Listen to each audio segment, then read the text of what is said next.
BJP జాతీయ నాయకత్వం ఆంధ్రప్రదేశ్కు సంబంధించి తదుపరి నూతన అధ్యక్షుడిగా పివిఎన్ మాధవ్ పేరు సూచించడం, ఆయన ఒక్కడే నామినేషన్ దాఖలు చేయడం, దాదాపుగా ఆయన ఏకగ్రీవమయ్యేటువంటి అవకాశం కలగడం, రేపటి రోజున ఆంధ్రప్రదేశ్ బీజేపీ నూతన అధ్యక్షుడిగా కూడా బాధ్యతలు తీసుకోబోతున్నాడు. ఈ మాధవ్ గారు ఈయనేం కొత్త కాదు. రాష్ట్రానికి సంబంధించి బీజేపీ బాధ్యత అధ్యక్షత పదవి తీసుకోవడం, ఇంతకు ముందు కూడా ఉమ్మడి రాష్ట్రంలో ఉన్నప్పుడు ఒకసారి ఆయన బీజేపీ అధ్యక్షునిగా కూడా ఉండడం జరిగింది. ఈయన ఉత్తరాంధ్రకు సంబంధించిన బీసీ నేతగా, ఆర్ఎస్ఎస్ భావజాలం కలిగినటువంటి వ్యక్తిగా, బీజేపీ సిద్ధాంతాలు బలంగా నమ్మినటువంటి వ్యక్తిగా కావడమే కాకుండా వాళ్ళ కుటుంబం కూడా ఎప్పటి నుంచో బీజేపీ భావజాలం ఉన్నటువంటి కుటుంబం. ఇవన్నీ కూడా మాధవ్ గారికి కలిసి రావడం జరిగింది. నిన్నటి వరకు చాలా పేర్లు వినపడినాయి రాష్ట్రంలో.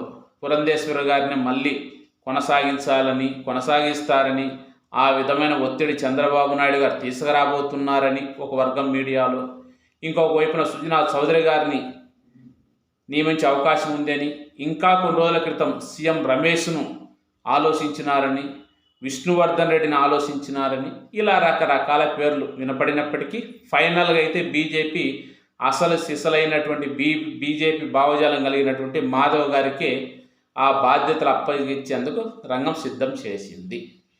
సరే, ఈ రాష్ట్రంలో బీజేపీ కొందరు ఆకర్షితులైన, కొన్ని వర్గాలలో బీజేపీ పట్ల అభిమానం ఉన్న, ఈ రాష్ట్రంలో బీజేపీ ఎదగలేకపోవడానికి చాలా కారణాలు ఉన్నాయి. దానికి ముఖ్య కారణంగా మనము ఈ రాష్ట్రంలో అలయన్స్లో ఉన్నటువంటి సందర్భాల్లో ఎదగడానికి కొన్ని ఇబ్బందులు ఉండడం, ఈ రాష్ట్రంలో ఎన్డీఏతో తెలుగుదేశం ప్రాంతీయ పార్టీగా చాలాసార్లు వాళ్ళ అలయన్స్తో కొనసాగడం, అలా కొనసాగిన ప్రతిసారి అధికారంలోకి రావడం, అధికారం వచ్చినప్పుడు ఇక్కడ డామినేషన్ అని తెలుగుదేశం ఉండడం వల్ల వాళ్ళ పార్టీని విస్తరించుకునేటువంటి అవకాశం లేకుండా పోయింది. అదిగాక కొన్ని సందర్భాల్లో పోయినసారి బీజేపీ అధ్యక్షురాలుగా ఉన్నటువంటి మేడం పురంధేశ్వరి గారు, ఆమె నకిలీ బీజేపీ కాబట్టి, అవసరాల కోసం బీజేపీలో చేరినటువంటి మేడం గారు కాబట్టి, చంద్రబాబు నాయుడు గారికి దగ్గరగా బంధువు కాబట్టి ఆమె బీజేపీ అభివృద్ధి కోసం, బీజేపీ పార్టీ విస్తరణ కోసం పెద్దగా ఆలోచించలేదు. సరే, ఇదంతా ఒక ఎత్తు అయినా కూడా ఇప్పుడైతే కరెక్ట్ నిర్ణయం తీసుకున్నారు. ఈ మాధవ్ గారు ఆయనకున్నటువంటి ఈ యొక్క టాలెంట్ ప్రకారం ఈ పార్టీని ఏ విధంగా ముందుకు తీసుకుపోతాడు. ఇప్పుడు కూడా కూటమి ఉంది.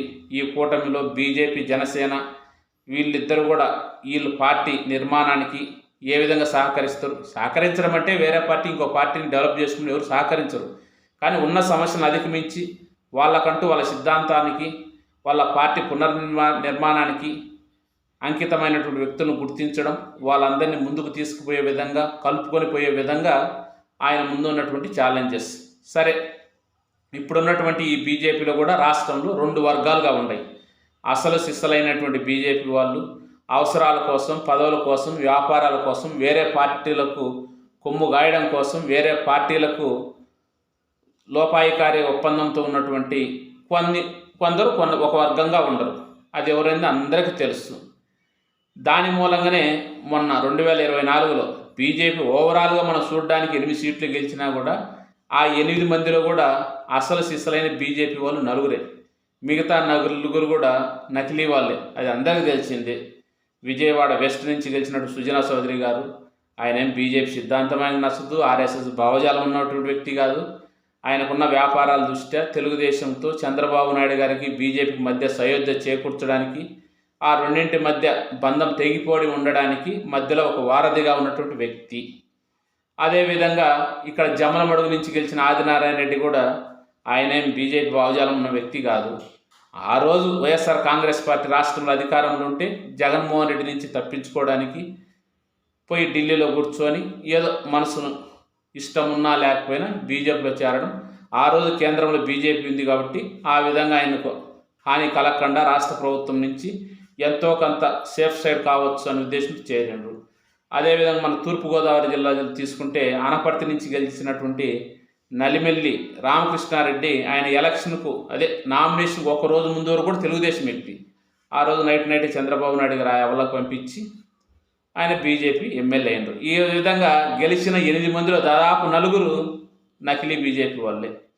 సరే దీని అంతటి కారణం ఏంటంటే ఈ 24 ఎలక్షన్స్కి ముందు పవన్ కళ్యాణ్ గారు అన్నట్టు ఈ బీజేపీ, ఈ యొక్క తెలుగుదేశం, జనసేన ఈ మూడు కలిసి కూటమిగా ఏర్పడడానికి పవన్ కళ్యాణ్ గారు ఒక కారణమైనప్పటికీ అంతకన్నా లోపల మనకు కనపడినటువంటి కారణం చాలామంది ఉన్నారు.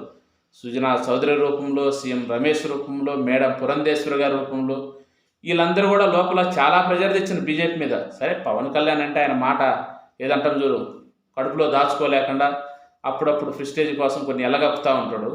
కానీ వాస్తవంగా పవన్ కళ్యాణ్ చెప్పిన దానికంటే కూడా బ్యాక్ పుష్ అనేది ఎక్కువగా ఈ ముగ్గురు చేయడం జరిగింది. దాని మూలంగా చంద్రబాబు నాయుడును సేవ్ చేయాలని, రాష్ట్రంలో తెలుగుదేశం అధికారంలోకి రావాలని, సరే వాళ్ళకున్న అభిమానంతో వాళ్ళ ప్రయత్నాలు వాళ్ళు చేసిండ్రు. ఎట్టికేలకు రాష్ట్రంలో అధికారంలోకి వచ్చిండ్రు, బాగానే ఉంది. కాకపోతే ఇక్కడ బీజేపీకి సంబంధించి ఇప్పుడైనా పార్టీని నిర్మాణం చేసుకునే విధంగా, వాళ్ళ పార్టీని అభివృద్ధి చేసుకునే విధంగా మాధవ్ గారి ప్రయత్నాలు ఎంతవరకు సఫలమైతే చూడాలి.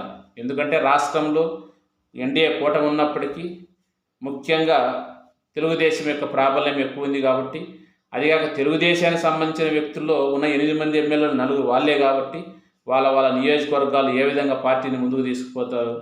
మొన్న కూడా చూసిన ఒక ఆశ్చర్యం, సాక్షి కార్యాలయంపై మొన్న ఒక అమరావతికి సంబంధించిన వివాదం కొనసాగితే రాష్ట్రంలో ఎక్కడే కానీ బీజేపీలు పెద్దగా స్పందించలే. కానీ అనపర్తి ఎమ్మెల్యే నల్లిమెల్లి రామకృష్ణారెడ్డి గారు పోయి సాక్షి కార్యాలయంపై దాడి చేసిండు. కారణం పైకి బీజేపీ, లోపల తెలుగుదేశం. వాళ్ళ కొడుకే తెలుగుదేశానికి సంబంధించి కార్యక్రమాలు పాల్గొంటున్నాడు. ఇంకా వేరేది చెప్పేది ఏముంది. ఈ విధంగా కొద్దిగా అయితే గందరగోళమైన పరిస్థితులు ఉన్నాయి. ఇంకా పురంధేశ్వరి గారు మళ్ళీ కానీ కొనసాగితే ఈ రాష్ట్రంలో బీజేపీ పూర్తి స్థాయిలో మర్చిపోవాల్సినటువంటి పరిస్థితులు ఏర్పడు. సరే పార్టీ అది గమనించిందో ఏమో మనకు తెలియదు, కానీ మొత్తానికైతే అతని శక్తి మేర ఎంతవరకు ముందుకు తీసుకుపోగలుగుతాడనేది భవిష్యత్తులో మనం చూడబోయినా ప్రస్తుతానికైతే కరెక్ట్ అయినటువంటి వ్యక్తికే బీజేపీ బాధ్యతలు అప్పచెప్పినారనేది మనకు క్లియర్గా అర్థమవుతుంది.